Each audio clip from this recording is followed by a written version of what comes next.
Kuonkhetsa kwa mavoti kuli mkati madera osiyanasiyana. Pano anthu akudikirira kuti bungwe la MEC liyambe kulutsa ndithu zotsatira kuchokera madera osiyanasiyana zomwe zili zovomerezeka. Apa ndikulandireni kuchokera kuno ku Sigerege mu mzinda wa Lilongwe ndi makilomita zochepa kwambiri ndi kumene kuli National Tally Center. Kuno mabungwe amene ali pansi pa Civil Society Elections Integrity Forum akuchititsa ndithu msonkhano wa atolankhani. Ndiye ndikupempheni kuti mukhale pomwepo timve kuti kodi atibweretsera zotani pano pa Times. Mukhale pomwepo.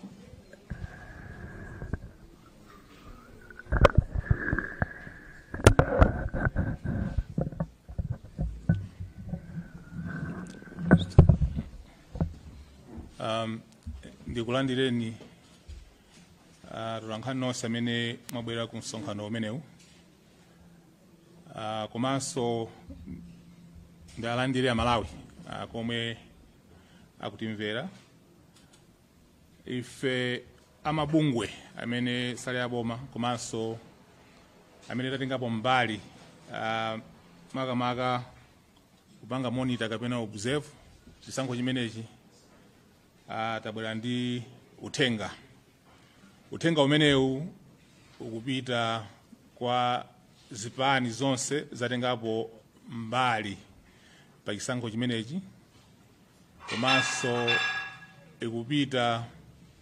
uthenga umenewu ukupita kwa Malawi Electoral Commission amene ndithu akuonkhesera komanso amene akuyembekeza kuti ayambe kuulutsa zotsatira za chisankho chimenechi. Komanso uthenga umenewu ukupita kwa ife tonse Amalawi. Ndiye uthenga umenewu uli muchizungu komanso anzanga autanthauzira mchichewa. Ndiye ndapase chairperson Civil Society Election Integrity Forum, Mr. Benedict Kondowe, kuti awerenge uthenga umenewu umene uli mu Chingerezi. Over to you. Thank you very much, Comrade Gift and Ms. Halawa. Let me recognize members of the press for availing yourself. This afternoon, we wish to make our statement to the general public on our reflections of the voting process.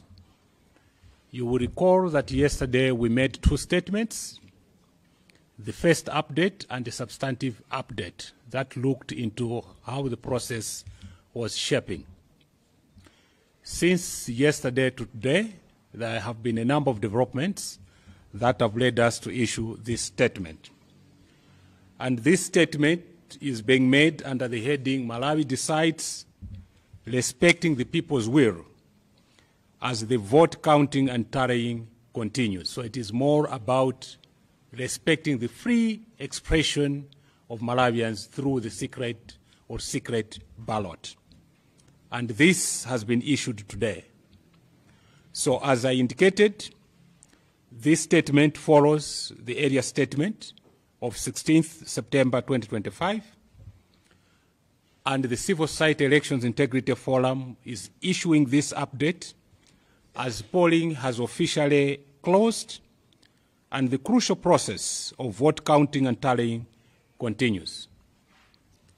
About 60.24% of Malawians have turned out to exercise their sacred constitutional right to vote, and the nation now enters a defining moment in its democratic journey.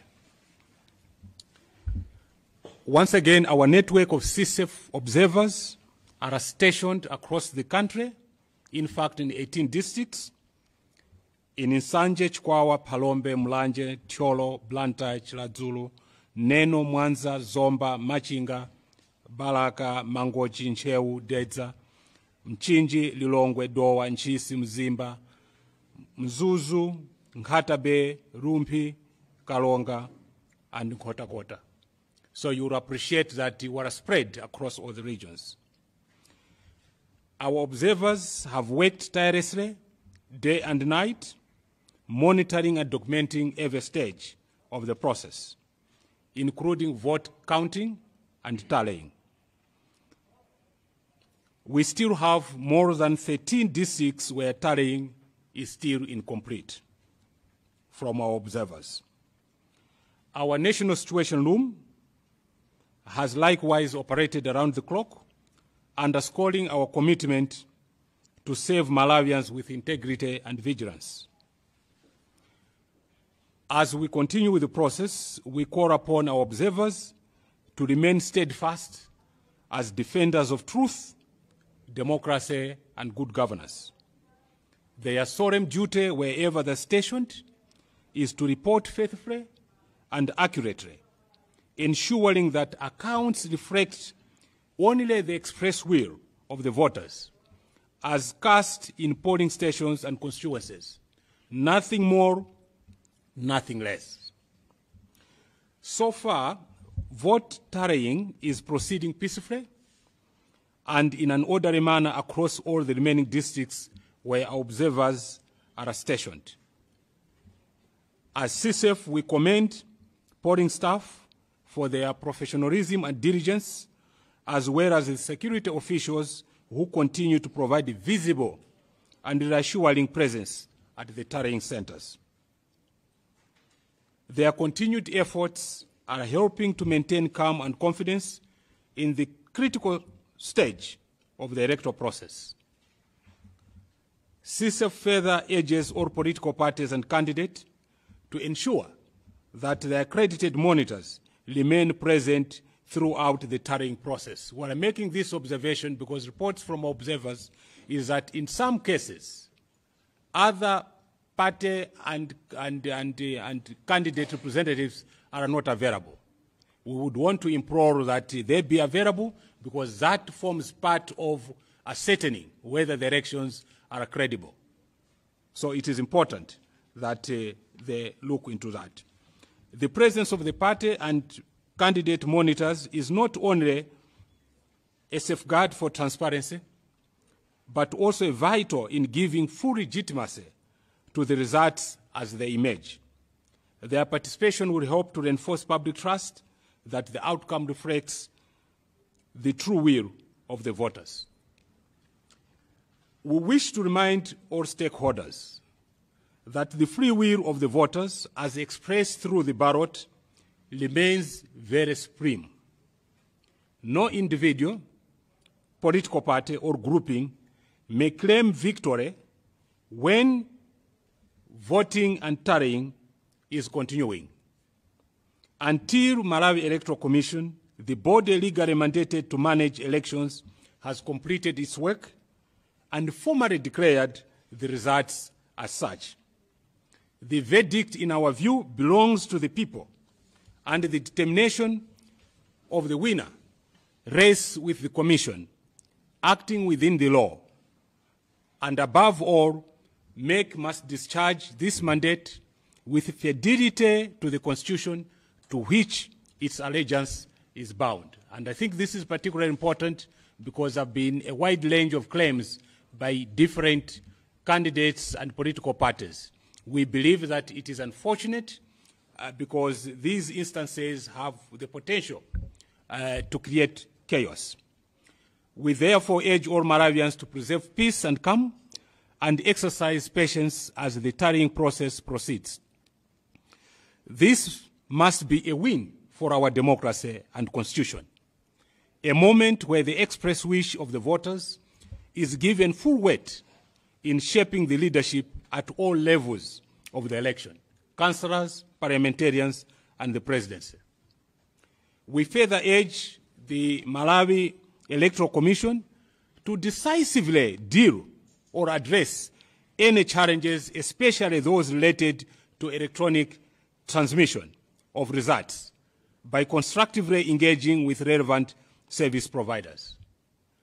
Our firm view is that timely and credible transmission is essential, particularly as the law requires that the results be announced within 8 days for the presidential vote, 14 days for parliamentary, and 21 days for local government elections.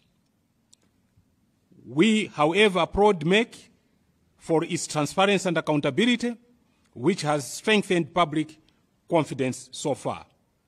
At the same time, MEC must resist political pressure to release results prematurely, ensuring announcements follow due process and prescribed statutory timelines. This is very important because at this stage, political parties are pushing MEC to release results. We know, we all need to know who is the winner, but we must always be reminded that MEC must always operate within the confines of the law. And our laws prescribe times within which the results should be announced.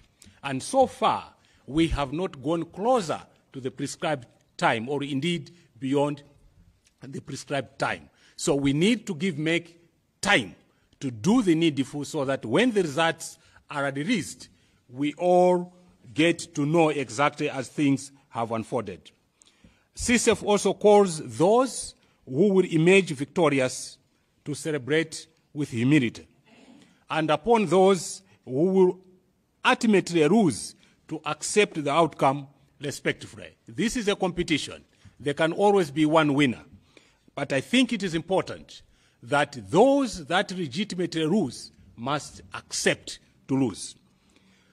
We know that for any grievance, the lawful path is very clear in our laws, that an aggrieved party should file a complaint with MEC, and if they are still dissatisfied with the termination of the complaint, they can appeal in the High Court.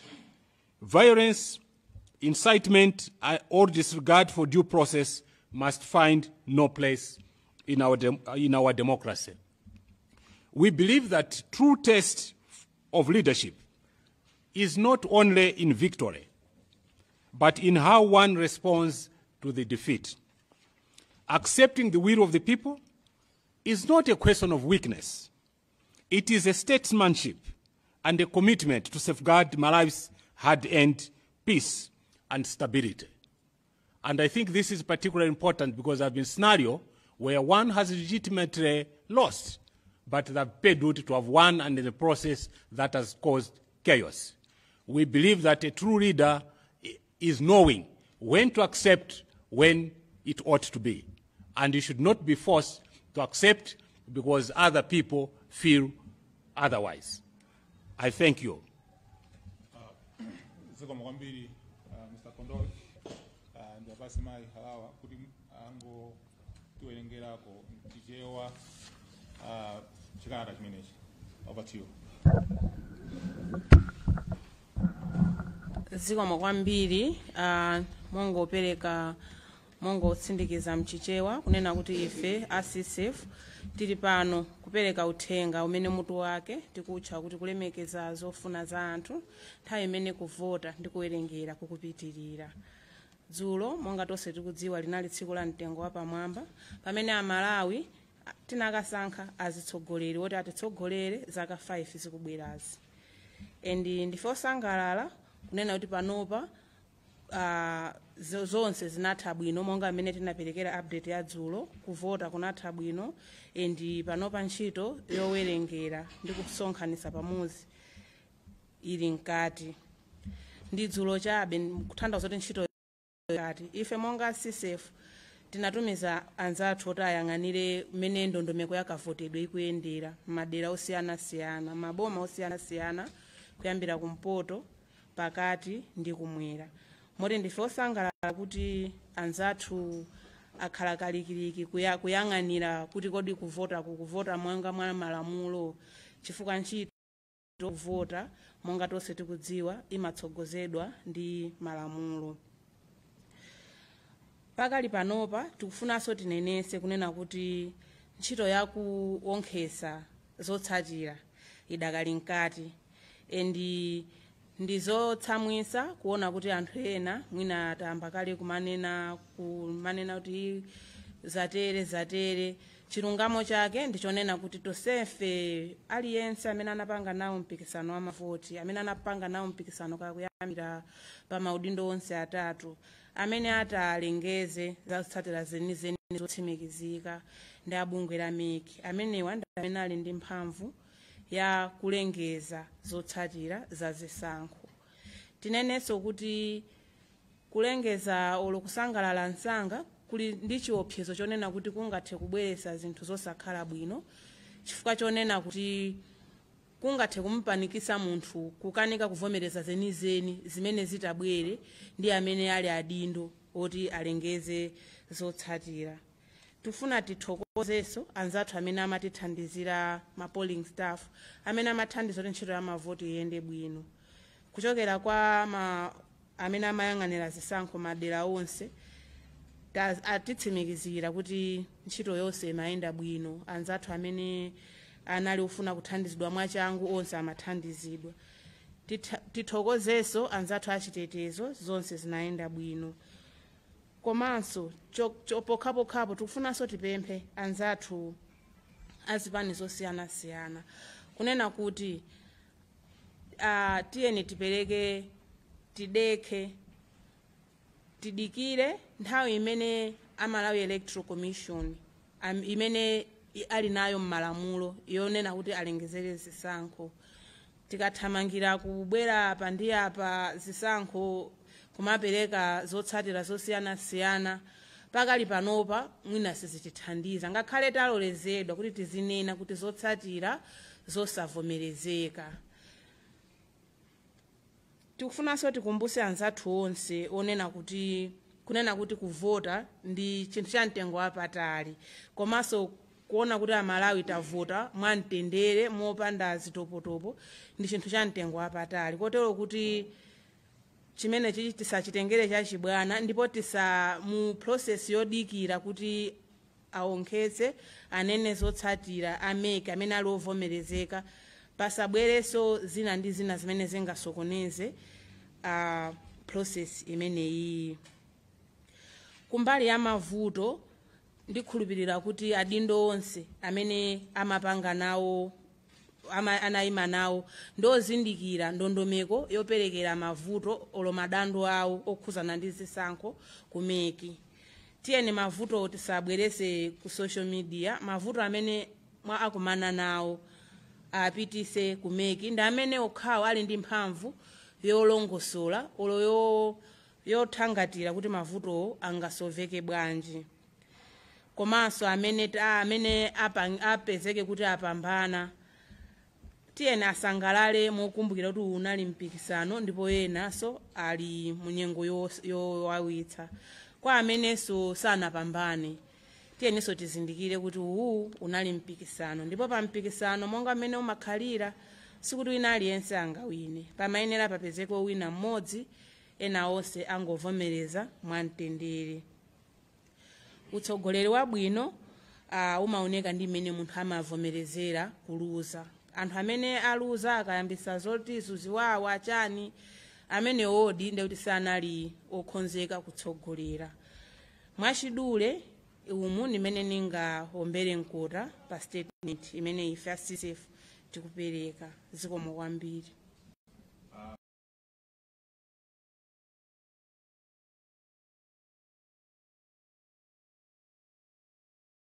Mpata kwa mafunso atatu okha, tikakhala ndi mafunso owonjezera tikhoza ndithu kulankhula ndi chairperson Bambo Kondowe, ndi amene ndithu ali mafunso akhoza kuyimika mkono kuti mwina afunse, koma ndilowa ndithu mafunso atatu. Ngati palibe ena afuna kupanga interview tikhoza kutero kuti yes.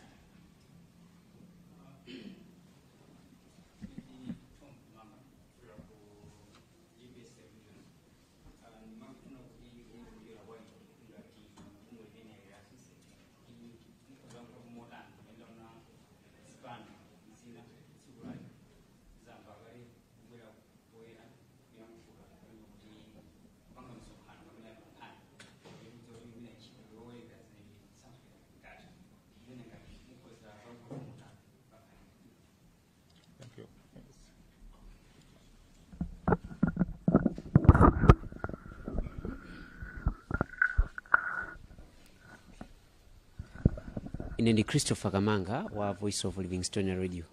Kumawaku kunali briefing ya MCP kumene akupanga claim kuti apambana. A DPP nawonso akuti akutsogola ndi almost 60%. Inunso mwanena kuti muli ndi ma monitors anu pa ground kumene akuyang'anira. Zotsatira zanu zili motani, akutsogola ndi ndani? Yes.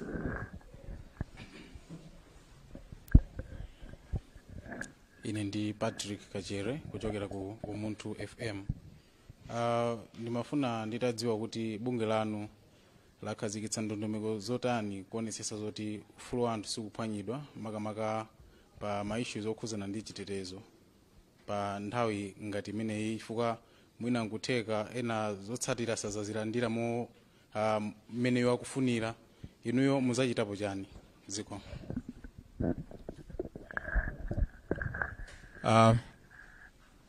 The Lord Chair, I am Banga respond, and others will come in. Yeah, thank you very much. I will start, then my colleagues will come in. So the first two questions are essentially bordering on the same, because they are touching on claims by political parties, and in particular DPP claiming 60% as the winning percentage for them. Pachichewa pali mawu amene amati galo amene amakuwa mokweza kwambiri sathandauza kuti amatha kuluma. Kuthandauza kuti ngakhale zipani zitanena kuti iwowo awina, sizingasinthe mmene amalawi avotera. I think nkhani imene ndi nkhani yofunikira kwambiri, sizisinthayi.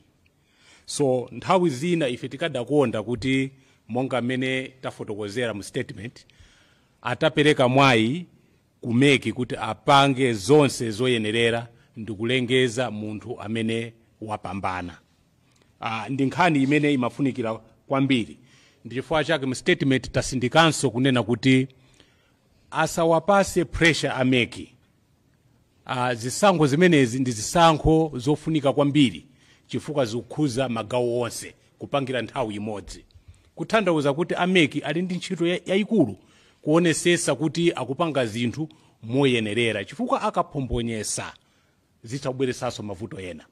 Ndi chifukwa chake tanena mu statement kusindika ndithu kuti anzathu amene amapanga malamulo anakhazikisa kale nthawi yonena kuti ma results a president adziwike kumtundu wa Malawi imene ili 8 days, aphungu 14 days, amakhansala 21 days. Tavota dzulo lero ndiye kuti ndi 2 days tikayang'ana vote ya president, sitinafika kumapeto a 8 days.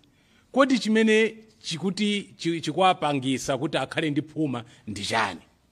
So ndi nkhani imene tikufuna tisindike kuti zimenezi chonde ayesese kuti asamapange mene akupangiramo, chifukwa zitha kupangisa zinthu zina zosayenerera. Pa nkhani ya chitetezo tikudziwa muziko muno kuti pamene timakonzekera zisankho ena afe takhala mu misonkhano ya meki ngati part of NECOF, pali Elections Security Task Force imene cholinga chake ndikuonesesa kuti chitetezo chikuperekedwa moyenerera.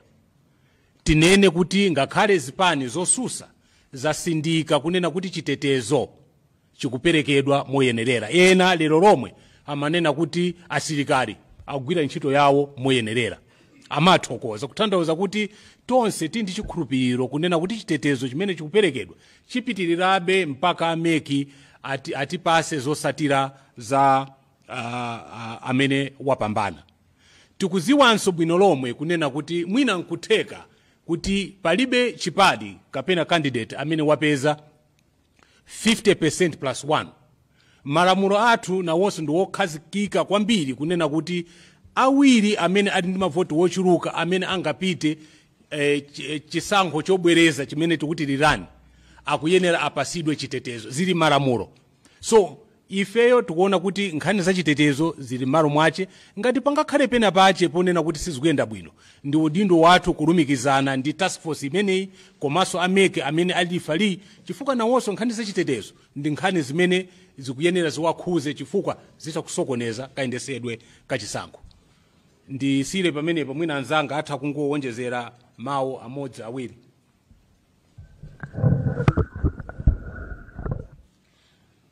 Zikomo kwambiri acheya. Mawu anga kwambiri ndiongofuna ndi yese kuyankha funso la omaliza chonena kuti muli ndi mamonita anu iwo akuti chani. Ifeyo monga CCF tilibe mphamvu ina iliyonse yonena za zotsatira. Mmene tikumemera anzathu azipani zosiyanasiyana kuti tidekhe tidikire zotsatira ndi mmene ifeyonso tilili. Mamonita athu ntchito yake inali kukaona kuti kuvota kukuyenda monga mwa ndondomeko yake, kukuyenda mwa transparency, kukuyenda mmene kumayenera kuyendere malingana ndi ndondomeko zimene zilipo. Motero kuyankha kwathu ndikonena kuti ifeyonso maso athu ali kumeki, ndipo ifeyonso tadekha. Za president tidikira masiku 8, za MP tidikira pa masiku 14, zina zonso pa masiku 21, koma chikhulupiriro chathu chonse chili kubungwe la Malawi Electoral Commission. Zikomo. Kungonjezera chabe pang'ono funso limeneli. I think tinenese kunena kuti ma-observers kumene ali akumatitumizira ma results. Komano mwadongosolo lake tikuona kuti nthawi ino isi nthawi yoyenerera yonena kuti tinene kuti wakuti akusogola. Ndi chifukwa chake udindo wathu ndionena kuti ma results amene ameki atazatuluse nthawi imene akutulusa. Tikuwaunikira ma results amene wo ndi data imene ifeyo yabwera. Chifukwa tilipo angapo amene tili ndi ma situation room mukaonapo ndi pamene timalandira pa central command yathu data imene ma observers amatitumizira. Ndiye tikuona kuti choyenerera kupanga pakadali pano ndikuyembekezera pamene tikudziwa mmene ma results akubwerera kuti ameke akazalengeza ngati pangakhale kusiyana ndi nthawi imene amabungwe komanso onse amene amawonerera amabwera ndikunena kuti yayi pakuti pali vuto lakuti kuona ngati nthawi yoyenerera ndi imeneyi. Koma tikayamba panopa ndi chimozimozi zimene zipani zikupanga kuti wina akunena kuti ine ndikusogola ndi 60%, wina akunenanso kuti ife tawina kale. Ndi si pakhala kusiyana, ife tikufuna tigwire ntchito imeneyi professionally. I think a chair komanso Mai Halawa alankhulapo ndithu pamafunso onse amene anafunsidwa. Sitikunena kuti zipani zisalankhule, mwina anthu akhoza kunena kuti tikuletsa zipani kuti sapapange ma press briefing, sitinatero. Komano alankhule kudzera malamulo a dziko lino, komanso mkulankhula kwawoko aonetsetse kuti sizikubweretsa mwina chiopsezo kapena nene kuti violence mdziko muno. Ndi 8 days imene anena zinzanga muja, tiyeni ndithu tidikire 8 days iyo kuti Malawi Electoral Commission atiuza zotani. Amene awine tikunena kuti ndithu apange celebrate mumtendere, amene aluze alilenso mumtendere. Ndi zimene ndithu tikunena ngati mabungwe. Ndiye ndatsimikizira Malawi kuti tipitiliza kupanga monitor ma process onse kapena kupanga observe ma process onse kuti onetsetse kuti voti ya Malawi ndiotetezedwa, talole Malawi asankhe atsogoleri amene ndithu akuafuna. Ndikatero msonkhano wathu ndithu wathera pamenepa, komano tizibwera pakakhala kuti pali nkhani zosiyanasiyana zimene tifuna tilankhule ku mtundu wa Malawi. Zikomo kwambiri kwa onse amene amatimvera ku press briefing imeneyi. Zikomo.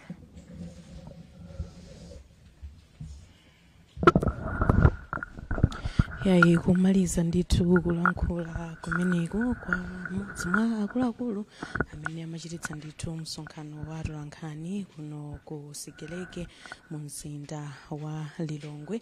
Timatero kuti amene amachititsa ndithu msonkhano wa atolankhaniwa ndi mabungwe osiyanasiyana amene ali pansi pa Civil Society Elections Integrity Forum. Ndi akamba zambiri pamene amalawi sikudikirira kuti bungwe la MEC liulutse ndithu zotsatira zovomerezeka kuchokera ku madera osiyanasiyana. Natero kuti pakadali pano kuonkhetsa mavuto amenewa kuli mkati madera osiyanasiyana. Ndimuyitane mzanga Kathe Maulidi tangobwera Kathe taona ndithu kulankhula apa alankhula ndithu nkhani zosiyanasiyana zokhuzana ndi chiyembekezo chimene amalawi ali nacho. Munthu akaponya vota amayembekezera kuti kodi zotsatira zikhale motani, mmene ndavotera muchawi ine ndani, mwina kungomba mkota akambapo zotani. Kwambiri uthenga umene akupereka ndi wopita ku zipani zomwe pakadali pano zikumatuluka mapangisa ma press conferences kumanena kuti ife tapambana kale. Taona mamawa IMCP anachititsa press conference kumene mlembi kapena mneneri wa chipanichi acheseka bwera nakafotokoza kuti iwo ngakhala kudikira zotsatira zovomerezeka zomwe zitaperekedwe kuchoka ku MEC koma kuti wawina kale chisankho. DPP so anachitanso press conference anawaleta komwenso anakafotokozanso kuti iwo ndi momwe zotsatira zikubwerera akuti nawonso chisankho apambana. Ndi amafotokoza ndithu forum imene kunena kuti kumabwera kumalankhula ngati zinthu zimenezo pomwe zotsatira zotsimikizika MEC sanalengeze akutha kubweretsa mwina chisokonezo china momwe anthu akuchionera chisankho. Apemphanso ndithu kuti mwina kuzipani amene aponya voti anthu mdziko muno akhalebe osunga bata kudikirira kuti bungwe loyendetsa chisankho la MEC litulutse zotsatira zotsimikizika za chisankho chimenechi. Amalankhulaponso kunena kuti mwina kumanena za zotsatirazi zomwe zili unofficial results amuna kapenanso kuti azipani kulankhulapo kulankhula kwa masupporters awo ati sipangakhale mwina vuto kwenikweni koma kweni asamalitse pa zinthu zomwe akumalankhula akamakachititsa ndithu misonkhano imeneyi. Nde apempha ndithu anthu mdziko muno kuti alole bungwe la MEC ligwire ntchito yake aonkhetsere bwinobwino zotsatira za chisankho ndipo adikire kuti kumapeto zonse zikatha alengeze kuti wapambana ndani pa chisankho chimenechi chifukwa malamulo akualola MEC kuti atha kugwira ntchito imeneyi pa masiku osapyola 8. Mwina press briefing imene achititsayi ndiyofunikira bwanji makamaka pa mfundo zimene wafotokozapa anthu avota dzulo lero zochitika zikuchuluka kwambiri ma press briefing kulowera uku kutere ndikukhulupirira kuti tikamachoka pano tikhalanso tikulowera kwina enanso akuyitanitsa. Mwina ndizofunika bwanji kuti pamene anthu avota mwina ma press briefing ngati awo aziitika motere mabungwe azilankhula muli? Ndizofunikira mwina kunena kuti ngati kuzipani akalankhula zipanizo ndi ma interested parties chisankhocho akukhudzidwa direct akukhudzidwa ndi chisankhocho. Ndiye nthawi zambiri akamabwera kuti akuzalankhula akumasi anthu mwina confused kuti kodi titenge ziti chifukwa aliyense pa unofficial results akutengapo komwe zikumuyendera kubweretsa kuti zikuenda chonchi ife tikuona kuti tikupambana ndife winanso akangotenganso mwina ma stations amene akuona kuti zikuyendera kuzafotokoza kuti ife zikutenda mwachonchi pomwe awa mabungwe omwe saboma ndi mabungwe omwe atengana ngati bungwe lina uko ndikubwera pamodzi kupanga forum imeneyi. Ndiye ndizofunikira kuti iwo akamalankhula mwina akuzikhala ngati kukupitako uthenga wina wake woyima kopauka kwa Malawi kusiyana ndi momwe zikuchitikira ndi zipani chifukwa pakadali pano aliyense ndinaona ngati momwe kunalili ku DPP titapita kumene kuja kunali mudi yake kumeneko ku MCP titapitanso kunalinso mudi yake so yawonso kumeneko.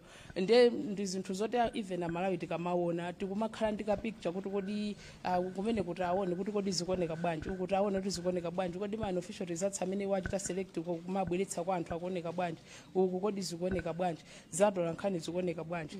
Ndiye kubwera kwa mabungwe ngati amene kumazalankhula ndikuona ngati mwina zitha kukhala zolimbikitsa kuti anthu adekhe akhale abata kudikirira zotsatira zenizeni zomwe zingalutsidwe ndi abungwe loyendetsa chisankho la MEC mwina kusiyana ndi kuti ngati azipani kuti angobwera wina kozakamba izi wina kozakamba izi zitha kukhala kuti zikubweretsa kachisokonekero pamomwe anthu akuonera zowerengetsera mavoti momwe zikuyendera. Chabwino ndisanafunse funso lomaliza Kathe ndayitana Benedict Kondowe kuti angobwera tifotokozere kuti makamaka pomba mkota mwina mumphindi zochepa uthenga umene amafuna auza Malawi tsiku la lero ndotani mutha kuyimira ndithu pamenepa mongomba mkota kukumvana Malawi akhoza mati kodi akutiletsa kuti ma unofficial results tisamatulutse kunjako nanga akutiletsa kuti tisamakondwerere ma unofficial results koma kusiyana kwake sikumakhala kwakukulu kutsogolo ndinamva ndalena akutero.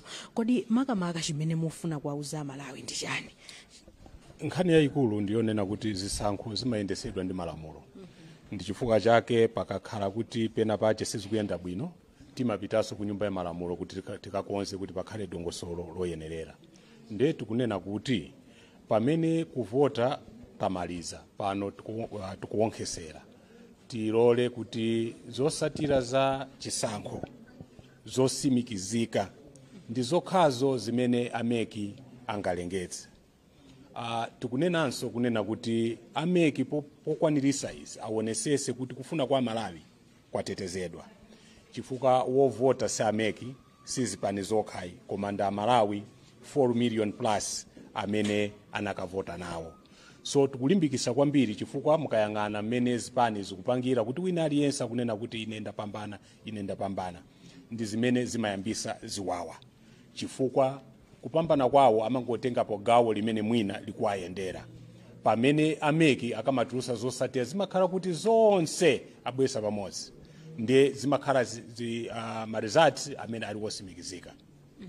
Ndiye mwina atrapensi taona yapa komanso musanachoke 2019 analiponso anatiuzanso kuti ayi tikupanga monitor china chilichonse madando amabwera nkumazatiuza Malawi tapeza zakuti sizikuyenda apa zakuti zikutani apa ndi ndaonanso kuti muli nawo pomwepa. Chisankho cha 2019 ndi panopa tatifotokozereni kuti mwina muzisiyanitsa bwanji komanso mwapeza zokuti ndi mavuto anji amene mwina maobservers anu aona kunjaku komanso mwachitapo chani pa ma challenges amene. So tinene kuti ma challenges akulu amene mwina tingasiyanise ndi zisankho za mbuyo mu 2019 ndi nkhani number 1 kumene tikuchokera kalembera, kuti nthawi imene timapanga kalembera panali zoyankhula zambiri zonena kuti mwina anthu asakalembese wowina kuziwika kale zisankho zimene zizaberedwa. Ndi nkhani imodzi imene mwina yakhuzanso kwambiri kuti chiwerengero cha Amalawi amene adalembesa chikhale chochepa, chifukwa mukuziwa bwino lomwe kuti ameki amayembekezera 11 million koma amene adalembesa ndi 7 million. Komanso mukamayang'ana ma statistics amene akubwera anthu amene avota pa 7 million manambala ngakhale 5 million sidakwane. So ndi nkhani imodzi imene ndi yayikulu kwambiri. Komanso tikuchokera ku zisankho zimene mwina zipani zina zimaona ngati kuti zidasiya mpando wolamulira mwa upando. So nkhani imene ija mwine kupitirabe mpaka pano. Komanso kuti mkwiyo ulipo. Izizi nzachiziwikire chifukwa wina aliyense palibe amene angafune kuti mpando wa president umuchoke. Wina aliyense amafuna akhale momwemo. Ndi chifukwa chake mwina ma statements amene tikunena akufuna asimikizire zimenezo kuti amene ali mboma akufuna awonesere kuti iwowo akupambana. Pamene amene ali kunja nawonso akuyang'ana mpando omwewo akufuna awonesere kuti iwowo nthawi yakwana yonena kuti alowe pa mpando. So zimenezo ndi zimene tikuona kuti zingabwerese chisawawa. Kumbali inonso pano ya kuvota kunjaku kuti tsiku lovota inuyo kuchokera kwa ma observers anu mwaona kuti ndi ma challenges otani amene mwina anthu amakumana nawo kunjaku kumbali ya kuvota komanso pano tikukamba za kukonkhetsa zotsatira mukuona kuti ndi mavuto ati amene mwina alipo pakada madando ati amene alipo pakada. Okay. So poyamba tinene kuti after 3 hours kuti asegula kunapezeka kuti our assessment in 18 districts imaonesa kuti only 59 of the polling stations adayamba kuvota mnthawi yache, kutanthauza kuti 41% adayamba mochedwa. Tikudziwa kuti ena machedwa ndi 10%, ena 30%, maximum was around 45% from the districts kumene timapanga observe. Izozo zinakhuzanso kunena kuti pali anthu ena mafuna avote nsanga ndekuti amachedwa. Nkhani yachiwiri kuzindikira munthu wovota timagwisa ntchito machine aja mbali yoyamba nde panali nkhani yonena kuti machine aja amalephera kuzindikira anthu ena makamaka amene anawapanga transfer. Mwachisanzo nakayendera Pankwichi secondary school kumene nalembeseranso kumene nakavoteranso panali anthu amene adavutika kwambiri a transfer. Zimene zimapangisa kuti mzere uja uchuluke komanso nthawi yichedwe. Komanso machine amene amagwisidwa ntchito kuti azindikire anthu ovota ena anali atawonongeka. So izizi zimapangisa kunena kuti ndondomeko yovota ikhale ngati yachedwerapo. koma tithokoze kuti ma centers onse kumene tidayendera komanso kumene ma observers athu anali kunali bata. Orderliness is key in ensuring kuti anthu akuvota kapena akugwiritsa ntchito ufulu wawo moyenerera. Chabwino, ndathokoza kwambiri. Zikomo. Mwina akafe tangobwera kungomba mkota kuti kupita chitsogolo mwina tiyende motani ngati Amalawi pamene tikuyembekezera bungwe la MEC kuti liyambe kulengeza zotsatira zovomerezeka. Okay, mwina ndinene kuti dzulo pa press conference wa pampando wa bungwe la MEC Anabel Ntalimanja anapereka go ahead kuti atolankhani tsopano mutha kwamba kuulutsa unofficial results. Kutipatsa mpata umene ujoti titha kuyamba kuulutsa unofficial results.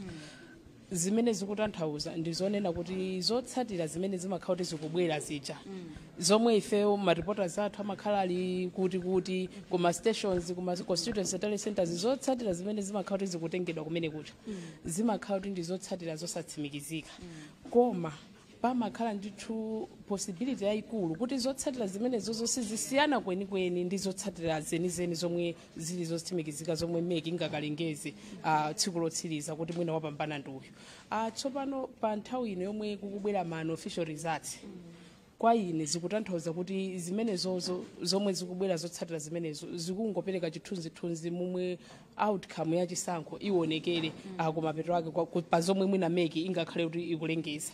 Komabe zimenezi amanoti ndizosatsimikizika chifukwa pa zotsatira zimenezi pamatha kuzatulukanso mkatikati kuti zinaso kukazikhalira pansi nkuona kuti izi mwina timaona ngati ndi null and void koma si null and void kwenikweni munthu yapapa kuvota kwa mafuna avote chonchi nkupezeka kuti vote manager nkuvomerezedwa in the end nkukayionjezera pa wina wake.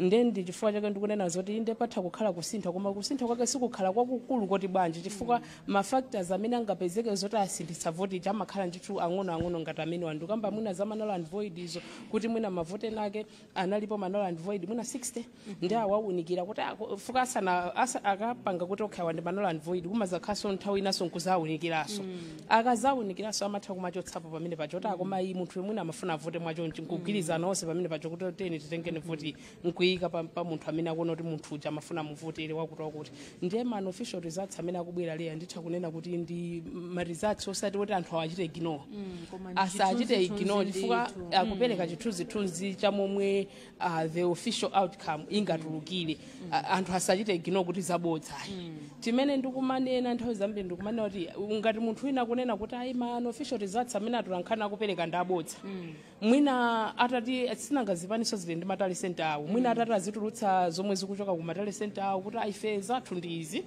against zomwe atolankhani akutulutsa izi chifukwa atolankhani ali kuma stations atolankhani ali kuma tele centers akutenga zinthu zimene zija ndikumabweretsa kuti ma unofficial results chifukwa kumene koko zotsatira zimene zawongetseredwa pamanja akuzimata makoma amata kumeneko kuma tele center kuti ndi zimenezo ndizoti avomereza ma monitors ma presiding officers ma officials ena avomereza kuti okay zotsatira zapano ndi zimene zinkuzimata apo koma chifukwa choti tikudikira kuti zonse zichitidwe pamodzi ameki azalengeza zotsatira zenizeni zomwe azilengeze ndithu within a space of 8 days imene kukambidwayo ndiye ndimangofuna ndichitepo comment pa nkhani imene ya unofficial results komanso ameka kumanena ndithu tikakhala ku tele center ako kuti ntchito imene yomwe akugwira siyoti wina wapatse phuma kuti ayi bwanji zakuti ndabva kwa anthu ena akakumanena ndithu bwanji zakuti zikuchedwa bwanji zakuti zikuchedwa akuti ameka kwena kugwira ntchito yawo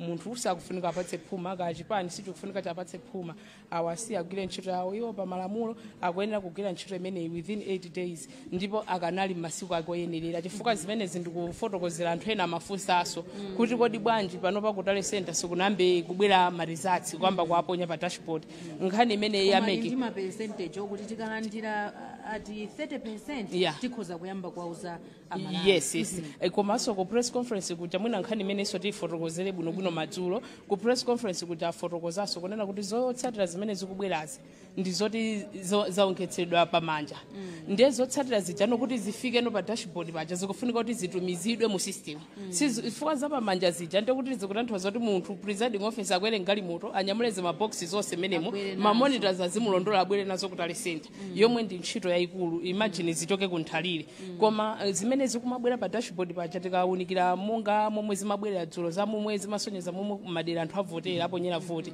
zimabwera mu system ndi ananena kuti marizatsinso azibweranso choncho chifukwa marizatsi awawa amanyowa akuyeneka ndithu kuti azachita kubwera pa galimoto ndi ntchito imene ukaona kumene kuja sikunabwereko box ina iliyonse yochoka dera lina lililonse kuzasiyidwa kumene tale center ngati kuti zonse zatheka koma zambiri le atitambasule bwinobwino madzulo ano ndimangofuna ndifotokozerepo nkhani imeneyo maka ya unofficial results kuti zimenezo zimangokhala ngati zikupereka chithunzithunzi tikawunikira zisankho zomwe zachitika mbuyomu ma unofficial results kumafika kuti medicine alengeze kumabe anthu kumakhandika chithunzithunzi kuti wakuti is leading ya chabwino iya inzanga Kathy Maulidi ameneyo apanso nde pamapeto pa kukupatsirani zimene zimachitika kuno makamaka msonkhano watu lankhani umene bungwe limene la Civil Society Elections Integrity Forum limachititsa ku Sigerege Hotel mu mzinda wa Lilongwe ndinatero kuti iya ndi makilomita zochepa kuchokera ku National Tally Center kumene bungwe la MEC likhale likulengezera zotsatira zovomerezeka komanso kumene akuchititsira misonkhano ya atolankhani kupanga update